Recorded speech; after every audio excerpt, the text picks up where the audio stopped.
Noong unang panahon, sa isang nayon ay may nakatirang isang maliit na pamilya. Sila ay may isang anak na lalaki na nagngangalang Kiko.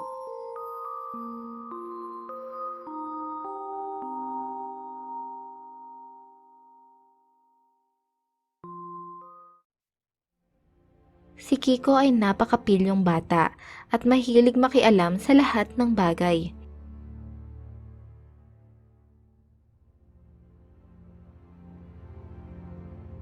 Dahil dito ay madalas siyang napapalo at napapagalitan ng kanyang magulang.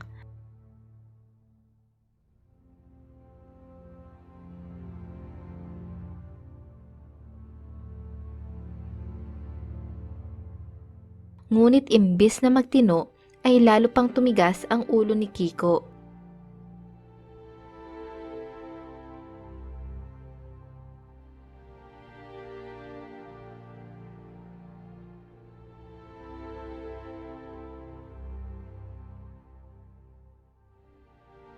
Sinasaktan ni Kiko ang kanyang mga kalaro at dahil dito ay unti-unting lumayo ang mga ito sa kanya.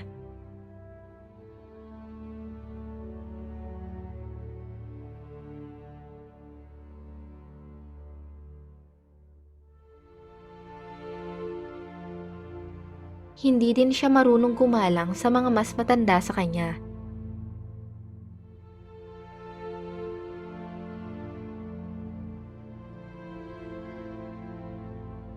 Dahil sa taglay niyang masamang ugali, ay lagi siyang nag-iisa.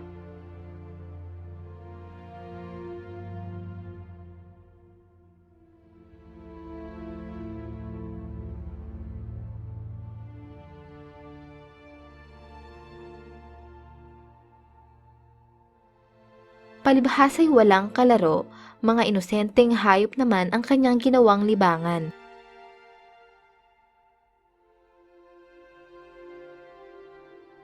Sinasaktan niya ang mga ito.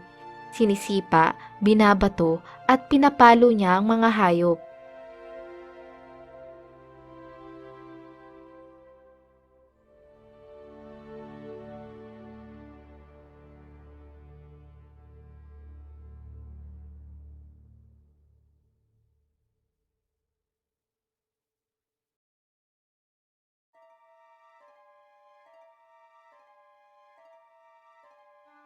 Isang araw, habang naglilinis ng bakuran ng kanyang ina, ay may nakita siyang isang punso.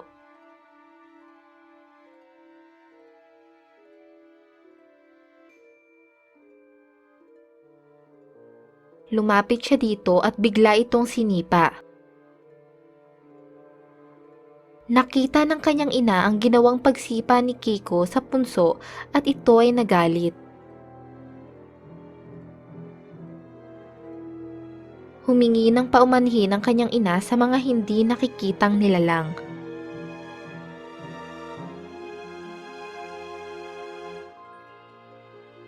Pagkatapos ay pinagsabihan ng ina si Kiko na magbago na at huwag nang muling uulitin ang ginawang pagsira sa punso dahil sa masamang magalit ang mga lamang lupa. Ngunit hindi nakinig si Kiko.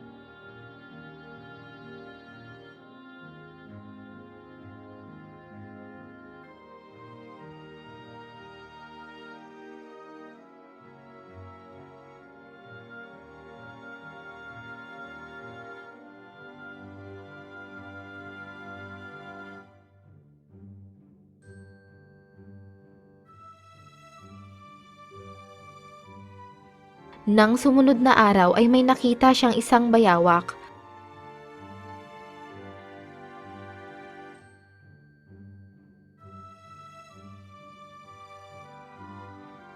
Sinundan niya ito ngunit ito ay nagtago sa ugat ng puno.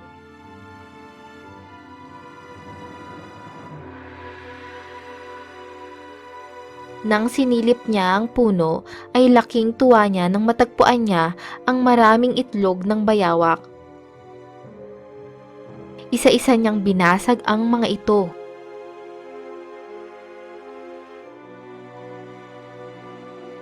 Nakita ng duwende ang ginawang ito ni Kiko at ito ay galit na nagpakita sa bata. Hoy, masamang bata! Alam mo bang may buhay ang sinira mong mga itlog? Sa ginawa mong iyan, ikaw ay aking paparusahan. Ikaw ay magiging kalahi ng bayawak. Wag po, maawa kayo sa akin. Pinapangako ko, magbabago na ako. Sinungaling!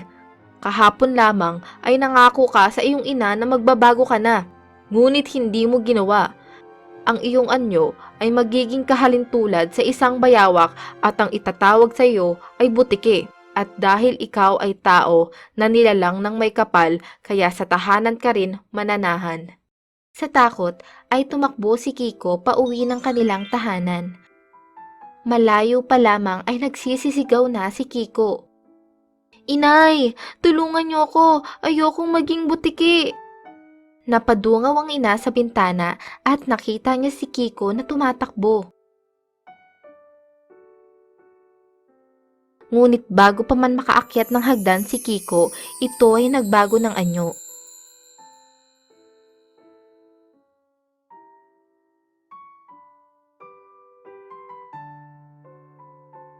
Si Kiko ay naging isang maliit na hayop na animoy bayawak.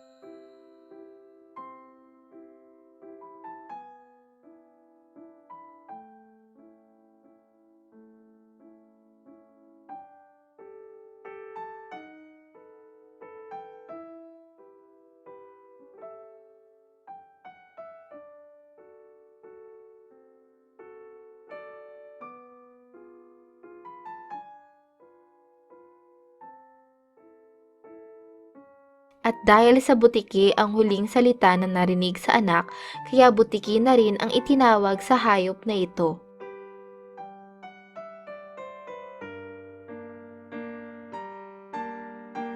Wakas.